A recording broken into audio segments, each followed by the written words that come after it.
Bienvenidos, bienvenidas a este nuevo capítulo del Hilo Negro y por supuesto el tema que está sobre la agenda, sobre la boca de todos, son las implicaciones políticas, económicas, sociales de esta nueva configuración que está tomando la relación de nuestro país con Estados Unidos, con nuestro vecino del norte. Entre declaraciones, algunas de ellas duras, otras incendiarias, el presidente de los Estados Unidos, Donald Trump, amenaza entre varias cosas, con imponer significativos aranceles a las importaciones provenientes de México. ¿Cuáles son las intenciones de Trump? ¿Qué es lo que está detrás? ¿Qué implicaciones tendrá esto para México? Vamos a conversar con el economista y analista internacional Lorenzo Lazo, quien está en el set para ayudarnos a comprender y además compañero aquí del sistema mexiquense con un programa muy exitoso sobre cuestiones internacionales. Lorenzo, bienvenido. Bernardo, muchas gracias. Gracias por la invitación, gracias por abrir el programa a un tema que definitivamente a todo México le interesa. Claro, y que está en boca de todos. Que necesitamos entender, sí. Necesitamos diferenciar de lo que pueda o no tener como consecuencia y necesitamos aceptar que estamos en un escenario de comercio global totalmente disruptivo y como tú mencionas, la llegada de Donald Trump al poder ha cambiado las reglas del comercio internacional en general. En general. Pero vamos a empezar por partes. Sí. Para empezar, vamos a ver una cápsula introductoria muy sencilla y después vamos a ir por una serie de cuestiones básicas para poder entender la complejidad. Vamos a una cápsula, usted está en el Hilo Negro. La presidenta de México, Claudia Sheinbaum, anunció los primeros días de febrero un acuerdo de última hora que logró evitar la imposición de aranceles de 25% a las exportaciones mexicanas hacia Estados Unidos. Este pacto, considerado por muchos como su mayor triunfo político en lo que va de su administración, pospone la aplicación de dichas tarifas hasta el próximo 4 de marzo y preserva la relación comercial con el que es el principal socio económico del país.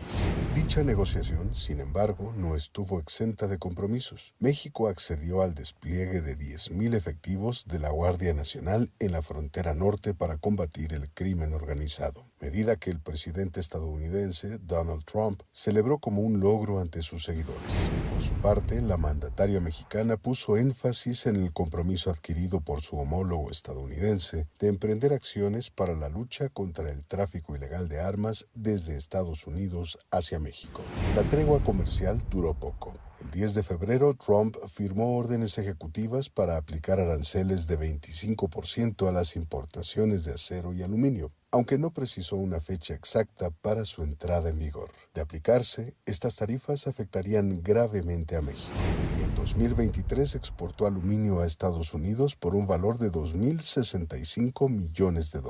Estados como Nuevo León, Baja California, Chihuahua, Ciudad de México y el Estado de México serían los más afectados, ya que concentran gran parte de las ventas internacionales de este metal estratégico.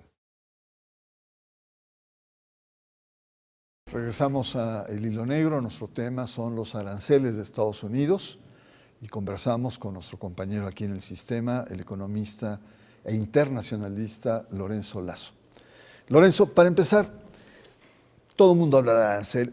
¿Qué es un arancel? Explícanos un arancel, qué significa. Algunos le dicen tarifa también, pero en el estricto sentido es un arancel. Es un cobro que hace un gobierno por un producto que viene de otro país. Es decir, es un impuesto o un cargo que el gobierno cobra por un producto que cruza sus fronteras o que pasa sus aduanas. Y esto significa que es un elemento de protección a la estructura productiva de una industria, de un producto, de un servicio, que el gobierno le impone este precio adicional.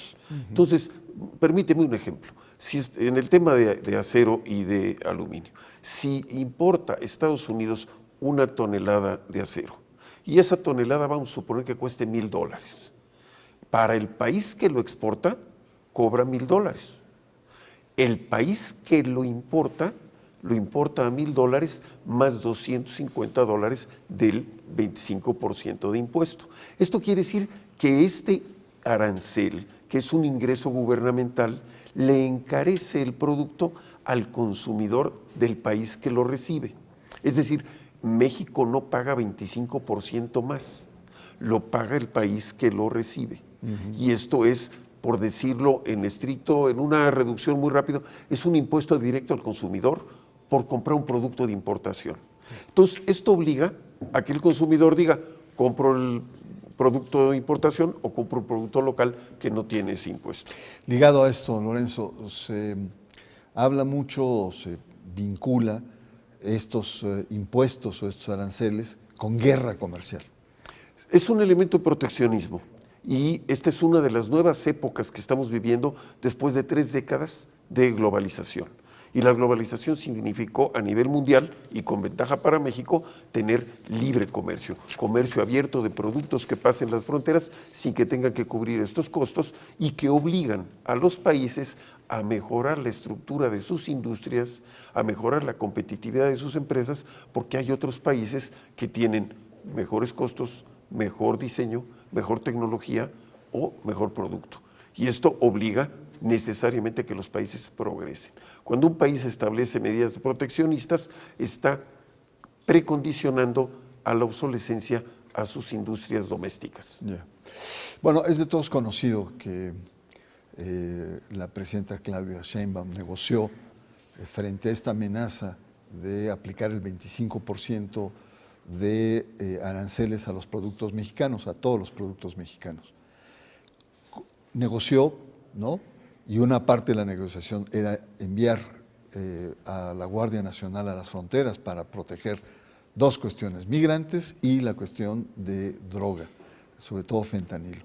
¿Tú crees que esto fue importante? ¿Fue una negociación, digamos, que representó un triunfo, como algunos han pretendido enarbolar a la presidenta? Yo creo que la presidenta de México tiene la responsabilidad histórica de ser la primera mujer presidente y por lo tanto tiene que tomar decisiones de trascendencia. Y en ese sentido yo creo que todos los mexicanos de cualquier partido estamos dispuestos a que nuestro país tenga el papel preponderante a nivel internacional. Gracias a la apertura comercial, gracias a los acuerdos de libre comercio, México llegó a estar en un lugar importante en el G20. Uno de los grupos más importantes, una de las 15 economías más grandes del mundo. Y este lugar lo tenemos gracias a este modelo de globalización y de apertura comercial. Y la presidenta de México debe no solo mantener, sino tiene como objetivo de su gobierno elevar a México al 10º lugar en este nivel de economía global. El objetivo de haber pospuesto un mes esta decisión, pues nos pone en un entredicho. Es decir, una cosa es el motivo y otra cosa es la sanción. Para el presidente Trump, desde su campaña, tomó a México como rehén, lo hizo la vez pasada y nuevamente lo hizo con 2 niveles de inconformidad sobre la relación con México.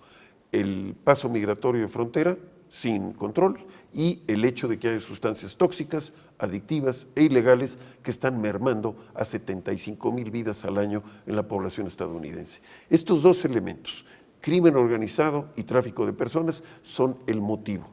¿Cuál es la sanción? Una sanción económica que va precisamente al tema de los aranceles. Y esto, pues, qué bueno que se pudo posponer. La gran pregunta es, ¿podrá México resolver este gravísimo problema de tráfico de personas y de sustancias en 28 días? Por supuesto que no. Sin embargo, es un tiempo interesante para negociar. Y hay que ver las estadísticas. El 80% de aceptación de la presidenta ha crecido de manera impresionante en el país y vamos a ver sus habilidades para poder renegociar, ya sea posponer nuevos o llegar a acuerdos, ¿no? Nuevos plazos. Lorenzo, no es la primera vez que Estados Unidos y en particular Donald Trump amenaza a México con subir aranceles, colocar aranceles. En su primer periodo amenazó con un 5% si no se resolvía el tema de migración. Entonces le exigía al entonces gobierno en turno el tomar medidas drásticas para evitar la filtración o la migración de México y de Centroamérica a sus fronteras. ¿Qué pasa? ¿Es un recurso que es como aparentemente recurrente o forma parte de un nuevo diseño económico, porque ya no solamente es México, está Canadá, está Europa, está China, están diferentes lugares que están siendo amenazados con aranceles.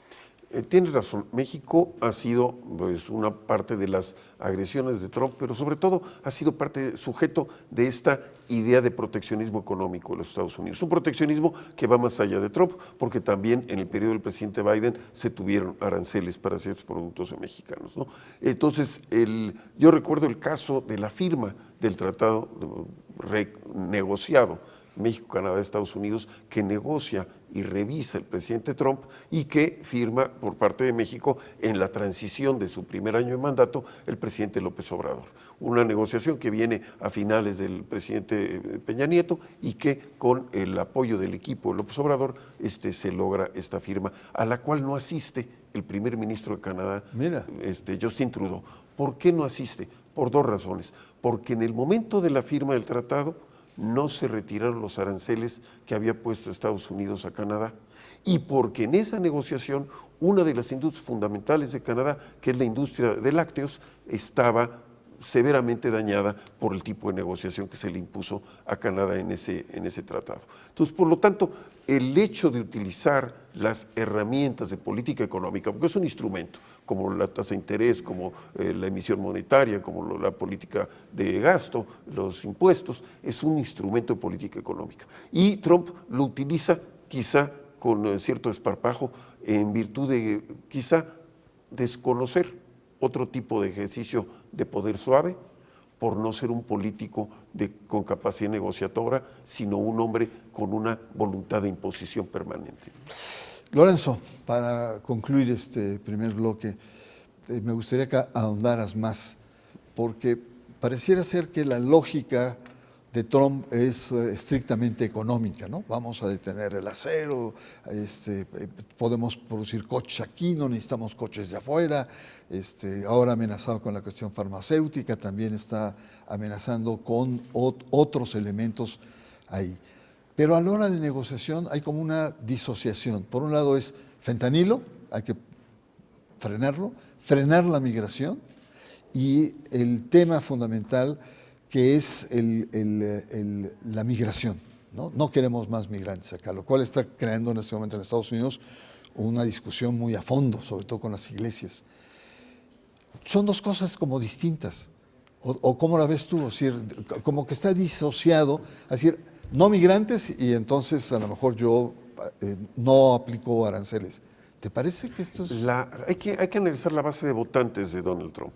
Es una base de votantes de clase media, urbana y suburbana, con un nivel educativo medio bajo, es decir, no tienen educación profesional universitaria, y la forma y geografía donde ocupan estas clientelas políticas de Donald Trump carecen de una relación internacional, es decir, no están en las fronteras, en las costas, en donde los demócratas casualmente tienen más presencia y hay una sociedad, vamos a llamar, más cosmopolita.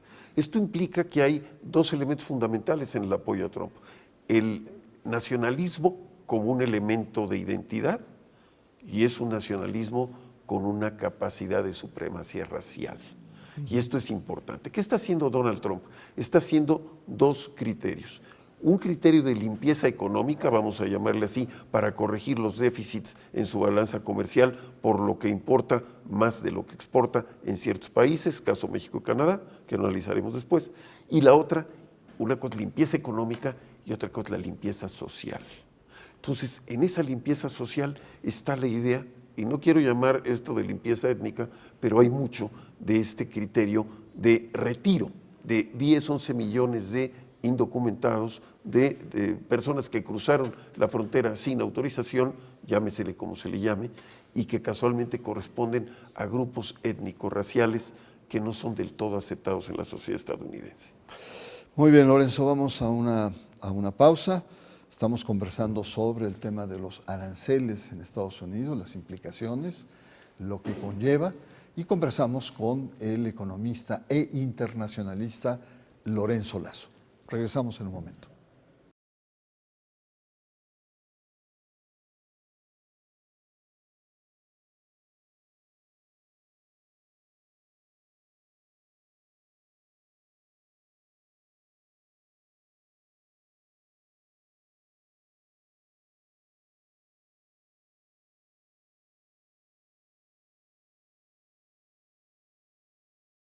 Regresamos al hilo negro, nuestro tema, los aranceles, las implicaciones que tienen los aranceles que pretende o ha amenazado Estados Unidos aplicar. Y estamos conversando con el internacionalista, economista, compañero aquí del sistema mexiquense, Lorenzo Lazo. Muchas gracias nuevamente, Lorenzo. Una pregunta obligada. Muchos analistas han dicho que el gran riesgo de estos aranceles sería pues un proceso muy severo en la economía mexicana que podría llevarnos a una recesión. Y por otra parte, otros analistas plantean que estos aranceles, tanto de Canadá como de México, podrían tener un efecto inflacionario en el consumidor norteamericano y en la economía. Y hay que recordar que los norteamericanos están muy hartos de este proceso continuo de inflación. ¿Cuál es tu opinión? Te contesto primero la parte de la inflación del consumidor estadounidense, porque eso nos va a permitir llegar a cómo le afecta a México. Déjame ponerte un ejemplo que quizás sea más interesante. Vamos a suponer que México exporta una camiseta. Esta camiseta que tradicionalmente costaba $9.99, ahora que ya quitó la acuñación de monedas de 1 centavo, el presidente Trump, va a valer $10. Y esta, con el arancel, vamos a suponer entonces que vale $12.50. Y va a llegar el consumidor al anaquel y va a encontrar la camiseta de importación mexicana a $12.50 y la camiseta local a $9.99. ¿Qué es lo que va a determinar el consumidor? ¿Que quiere comprar la más barata o que quiere comprar la que le gusta? Si le gusta la mexicana y está dispuesto a pagar $12.50, de los cuales 10 entran a México y 2.50 entran al Tesoro o al erario estadounidense, el consumidor tendrá esta opción. Pero el productor local, ¿qué va a encontrar? Que hay consumidores que están dispuestos a pagar $12.50. ¿Qué va a pasar con su camiseta? La va a subir a $11.50. Este es el proceso sobre el cual el efecto de un arancel tiene consecuencias directas en el nivel general de precios del mercado. Porque un producto de preferencia entra caro, el resto del producto nativo, el producto local, se alinea competitivamente con mayores utilidades. Esto es lo que sucede cuando hay economías protegidas. El que acaba pagando ese arancel no es el país de origen, sino el consumidor local. Ahora, ¿qué pasa con el tema del acero y el aluminio? Son grandes empresas. Son inversiones de miles, de cientos de millones de dólares que no pueden de un día para otro, como la camiseta, irse a hacer a un taller doméstico. ¿Esto qué quiere decir? Que las instalaciones que tenemos en México de aluminio y de acero van a reducir la cantidad de producción. Es decir, los 2.200 millones de toneladas, que son 2.4 millones de toneladas, 2.4 millones de toneladas, 4.000 y tantos millones de dólares que México produce. Por ese aumento de costos, muchas de las grandes industrias domésticas de Estados Unidos van a, en el mediano plazo, no en el corto, van a tener que pagar lo que tengan, pero si aumentan su producción en 1 o 2 años, México en esos 1 o 2 años va a reducir lo que le quiera comprar Estados Unidos. ¿Sí? Entonces, el efecto inmediato es que el precio sube y el efecto de mediano plazo es que la producción desciende. Ahí es donde México tiene un riesgo de que se reduzca la producción, se reduzca entonces el número de empleados, se reduzca el nivel del comercio que tiene México con Estados Unidos y la consecuencia sí sea muy directa al Producto Interno Bruto de México, que es dependiente de las exportaciones. 80% de nuestras exportaciones van a Estados Unidos. Y de estos, repito, 2 millones de toneladas, 4.000 millones de dólares son parte de esta balanza mineral o metal mecánica, vamos a llamarla. Lorenzo, otro aspecto importante es, no es solo México y Estados Unidos, o México, Canadá y Estados Unidos. Hay un entorno global. Donald Trump ha entrado realmente como un vaquero, tirando para todos lados, ¿no? Y entonces está amenazado a China, ha amenazado a Europa, ha amenazado a muchos países y ha creado una cierta incertidumbre en la economía internacional. Ubícanos, ¿por qué está tan acechante, no solamente con México, sino con otras realidades en el mundo? ¿Qué está cambiando realmente? Donald Trump está imponiendo su forma de pensar y su forma de creer en la relación poder económico y poder político. Y de esta manera él establece, vía el dinero, que es la unidad de cuenta que él maneja, los elementos de negociación con sus contrapartes. Y esto él entiende parcialmente a conveniencia ciertos rubros de las grandes cuentas nacionales. El déficit comercial, ¿qué quiere decir? Que Estados Unidos importa más de lo que exporta. Esto quiere decir que hay dinero de Estados Unidos que sale y eso no le gusta, que salga más dinero del que entra. Por eso está cerrando sus fronteras, sus aduanas a los productos que él siente que le cuestan. Pero en esta definición no toma en cuenta que muchas de las empresas de las cuales importa del exterior son de capital estadounidense. Y si en esta balanza comercial ponemos la balanza de capitales, donde están las utilidades y las regalías, Estados Unidos sale ganando. Eso no quiere que él sea parte del debate. Ahora, ¿qué sucede? El poder duro del dinero y no el poder suave de la diplomacia. Y con ese poder duro le está cobrando a la Organización del Tratado del Atlántico Norte militar que invierta más. Está retirándose del Acuerdo de París, está retirándose de la UNESCO, está quitando los gastos de la Agencia de Apoyo Internacional USAID, que apoyaba distintas organizaciones sociales a nivel mundial, con la idea de que reduzca la salida de dinero. Y también hay una parte interesante, el hecho de regresar 10 millones de indocumentados, también se reducen las remesas. Claro. El hecho de cerrar la frontera para que no mueran 70,000 estadounidenses por consumo de fentanilo es reducir de 10, 15, 20 mil millones de dólares al año de tráfico de sustancias tóxicas que sale ese dinero de Estados Unidos. Si uno ve lo que está tomando decisiones Trump, es para reducir salida de dinero o del gobierno o del país. Sí, lo que algunos llaman un capitalismo nacionalista o neonacionalista autoritario, ¿no? Lorenzo, un aspecto importantísimo para finalizar esta conversación es Donald Trump, además de la cuestión de fentanilo, crimen organizado, migración, etcétera, se queja de un desbalance. Dice, los mexicanos nos ganan con 350,000 millones de dólares por año. No estoy dispuesto a permitir que sigamos en esa lógica. ¿Qué podemos hacer los mexicanos? ¿Qué nos queda hacer? ¿Qué recursos tiene el país? Me has dicho, la diplomacia no va con Trump, sino tiene que ser otro diálogo. ¿Qué le queda a México frente a estas amenazas poderosas, acechantes del presidente norteamericano? Mira, México le ha hecho mucho bien la relación con los Estados Unidos, en términos comerciales, económicos, de capacitación, de mandos profesionales, en fin. Y yo creo que esto es una relación que va a continuar, gobierne quien gobierne.